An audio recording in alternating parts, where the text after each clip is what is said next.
Hello and welcome back to Sonny Talk Spurs, and today we're going to be answering the question, what have we learnt so far from Spurs this season, with a special guest. But before we get into this one, if you are new around here, why don't you leave a like on the video, subscribe to the channel and hit that notification bell just down below. Now, let's get into the video. So today on Sonny Talk Spurs, we are joined by Hollie's Hotspur to sort of review the season so far. And, you know, we're all in jubilant mood. So, Hollie, how are you feeling? Yeah, no, I'm good. It's nice to talk about Spurs in a positive way for once. I know last season I was kind of negative and down in the dumps, but start of this season's been quite good at the moment. I know you made your, was it the match of the day intro when you were a bit with the negative and oozing expression, and now it's like they probably need a new one now with a bit more positive about Ange. Indeed, 100%. Like I say, it's like a totally different Spurs, but I'm here for it, so it's nice. And obviously, I'd like to mention, after you've watched this video, obviously, head over to Hollie's channel, subscribe, like her videos. Her streams are fantastic. I've been on a couple already, and I think I've ranted on a few of them as well. So, but that was before we knew what was coming. So what we'll do is we'll get into it. Obviously, it is the international break, and we're going to look a bit of what we've seen so far at Tottenham Hotspur. And I just want to get your thoughts to start, really, on how have you found the season, 4 fixtures gone? How have you found it? I think it's been great. I think at the end of last season, I kind of lost my connection with Tottenham, and I think a lot of fans did. But at the moment, I'll go with the word pure vibes, just because it feels like everybody's part of the family again, and it's something we've all kind of missed. So yeah, I think it's been a very good start. I think I just hope that we can continue it. That's the thing. I think we've played some tricky fixtures to an extent. Like, Manchester United on paper is a struggle. Burnley away, Bournemouth, they're the mystery teams this year. People don't really people feel like they might come out the blocks, but they haven't really started well. And then Brentford away is also tricky. But personally, from my point of view, it's just good to see goals again and mixture of goals. We all are sad, obviously, about Harry Kane leaving, but the fact that we've been able to mix those goals around the team and really get the most out of some players is just fantastic. And obviously that is down to Ange. But do you reckon as well then, when it comes to what you've seen so far, my main thought process is obviously it's down to Big Ange himself. Like, what have you made of him? Because my words, I just end up just spieling words because he's like the dad of us, isn't he?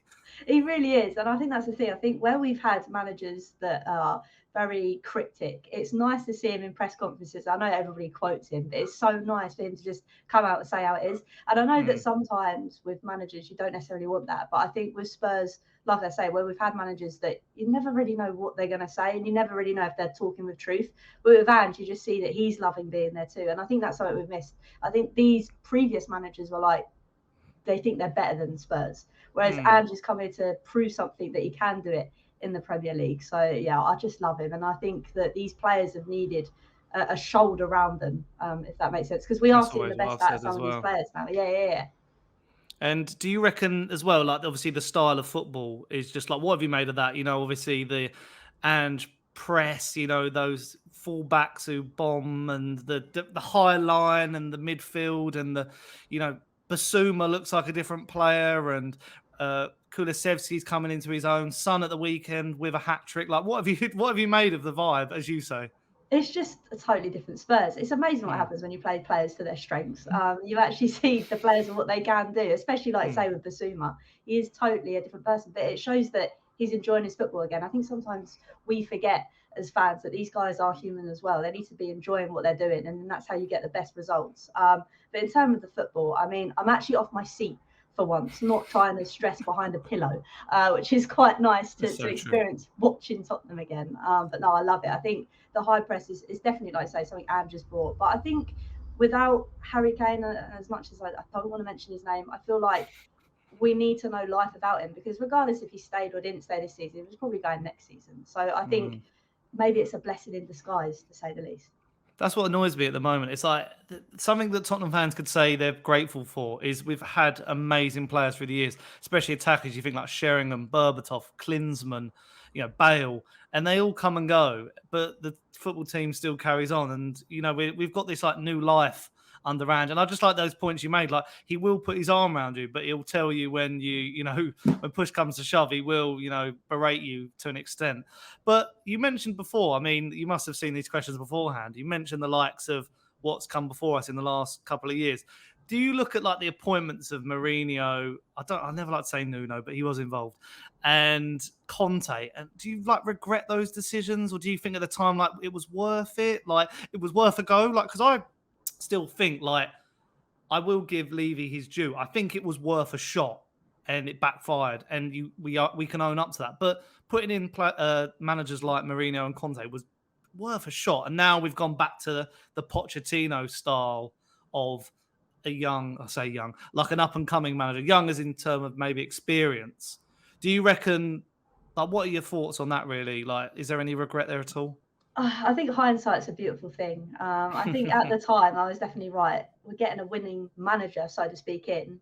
This is the final hurdle we kind of need to get over and actually win something, especially at the time when we had the team that we did.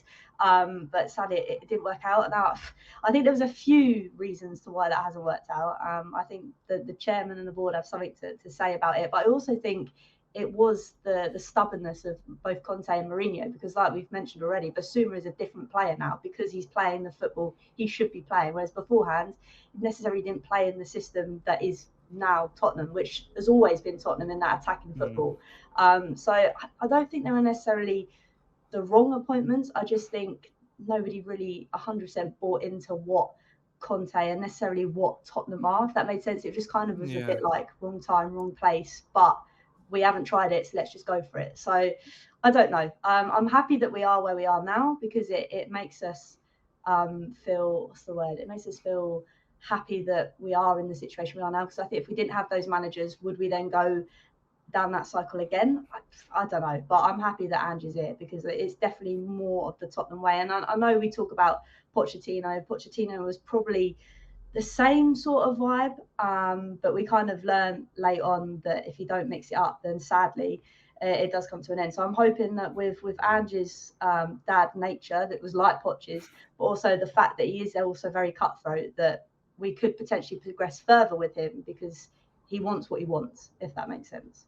Yeah, and moving on to my next point, obviously we're full of praise for Ange, most of the fan base is, but he did come under criticism for the Carabao Cup exit. What did you make of that? Like when it comes to the team choices, like should he have really gone as B team as he did? And at the end of the day, it is Fulham. They are a Premier League team, and it was based on penalties and missed by a player who's now left the club. So what are your thoughts about that cup exit? Because without European football, we did have, I mean, we say every year, but we did have a chance.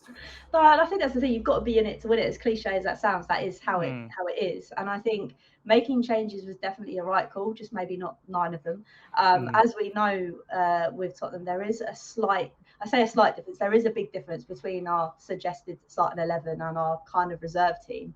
And seeing that kind of back line, you kind of think to yourself, okay, it's Fulham, we're in the cup. They might play a bit of a lesser team, but that back line can't coordinate like that when they're came to shove, basically. I think, it was the right call to make changes, not just that many. I don't know whether it comes down to Ange's experience. He's come into a Premier League side. Okay, yes, he's won cups before, but is he weighing up the fact that these Premier League fixtures are not easy every week? There's never really an easy game. Was he weighing that up? I'm not sure. It's disappointing. We're still in the FA Cup, so I'm hoping that he doesn't make the same mistake twice. That's kind of how I'm kind of looking at it. That's the thing. That's a couple of months away as well, and hopefully by then he's learned what players to use and what not. Because there was a funny tweet where, he said, "I need to see what players how they stack up." And I think it might have been the Spurs web reply with, "You've had a couple of years to see that Davinson Sanchez is not a good footballer."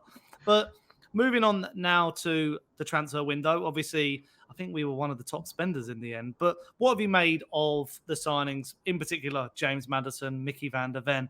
But was there still parts of you where you might have been like, we could have done with one more defender or another midfielder and try and, move Højbjerg on? There was talks of Chalobah from Chelsea and Gallagher. Was there any transfer regrets as well?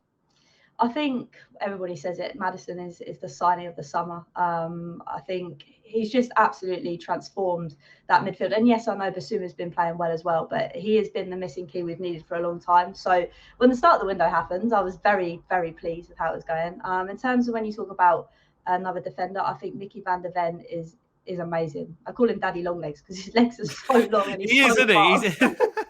That's really good. I like that. But I think maybe having another player now, the likes of Davinson Sanchez has lost, because this is what people are saying in a sense. Now we've lost him. It's almost like we maybe could have had someone else come through the door. But then I'm also thinking, give it to the youngsters. They're going to be hungry. We've got Phillips, haven't we? Like, there's a lot of. That's a bold decision, but he's 18. He's 6'4". Give him a go. Like you might as. What have you got to lose? Because we know now. What I find funny as well is people watch Sanchez and berate him, but would still rather like, but he's consistently mid. It's like, what would you rather? You might as well give a new guy a go and see what he's like. And then there's the Eric Dyer situation as well. But yeah, I mean, I like that Daddy Longlegs. I think that's great because he does remind me of the Tongan as well. I don't know about you. It's like his stature and he's like stride as well. But yeah, was there any other transfer regrets? Did you want Gallagher last minute? I don't know, because with Tottenham, I feel like when they make a last-ditch signing, it's not necessarily going to work out very well. I think this season, yes, okay, I've got a regret necessarily not getting another centre-back, but I'm also thinking, why not give those guys that we've mentioned a crack at it? Because with Ange, I think they're going to really thrive.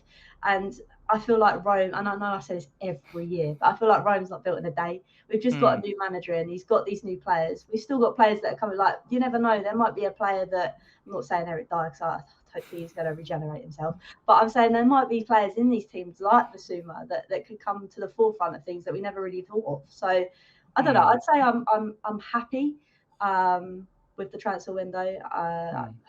It is difficult, I think, the transfer window. I think we all kind of forget that it's not just let's go and grab who we want. We've got all the agent fees, this, that, and the other. So of course. Yeah. And obviously, we mentioned it there, like Rome wasn't built in a day, but stereotypically, Ange never starts quickly at a club. Like, it takes time, but he has sort of hit the ground running. But we've got upcoming fixtures against Liverpool and Arsenal. Will these fixtures define us? Is what I'm trying to say. Like, will people know? Like, if we win or get points, it's a statement. If we lose or draw, like, it's still a work in progress. Like, how do you sort of predict these fixtures? It's interesting because also you want to win them up until the North London derby. I think that's what we kind of want to go in with confidence. I'm just interested to see how we all react as fans if we do lose those games, because at the moment we haven't really had that to comprehend. So it's going to be difficult how we receive it. But again, I think everybody at the moment, regardless of how we do, is kind of in that family feel factor, which is something, like I said, that we've never had for a very long time. So for me, the fact that we're winning games that we should be winning, like the likes of Burnley, I think is making me more confident. Again, if we go into these games against Liverpool, we don't necessarily get the 3 points. If we then go and manage to beat, say, Sheffield, who we potentially should be beating, then it's 3 points we never really had last season. So exactly. And one of my final points, a lot of people, I've seen a lot of videos, and I'm going to potentially do my own where I have a bit more of a deep dive, are saying Tottenham are now closing in on that top 4, especially with the start of United, Newcastle not looking amazing, Chelsea. So do you reckon come the end of the season, where do you still predict we'll end up coming? I really don't know, because like you say, you've seen the likes of Man United and Chelsea that haven't gone off to flying starts, and we're kind of going against that trend. Like you said, we kind of thought we were going to have a slow start with Ange. I don't want to say that we are edging closer to top 4, because then I'll eat my words. But I feel like at the moment we're building on momentum, and I think keeping momentum is great. Like I say, it's going to be difficult when we do concede those games and we don't get those 3 points. But I think at the start of the transfer window, I was kind of like, oh, we're going to finish 8th, 9th. Whereas now I'm kind of thinking, okay, we could probably push for European spots now, say 7th or 6th or potentially 5th. So I'm feeling 5th might get Champions League football as well. So there is that promise. Exactly, which definitely helps us in our favour. It's just to see whether the likes of Chelsea can find their form under Poch, to see whether the likes of Man United can find that form. But at the moment, it's not looking rosy for them. So I'm looking forward to it. And finally, you mentioned it during this video already. We've got the FA Cup to come. Should we put our eggs all in that basket? Should we really go for a trophy this year? Because even under the likes of Conte, especially. I mean, Mourinho got it taken off him, the Carabao Cup in the final, in literally the week of the final. And Conte obviously didn't take Sheffield United seriously and didn't play Harry Kane. Do you think Ange needs to, after what he's also learned in the Carabao Cup, does he have to go sort of all guns blazing for this one?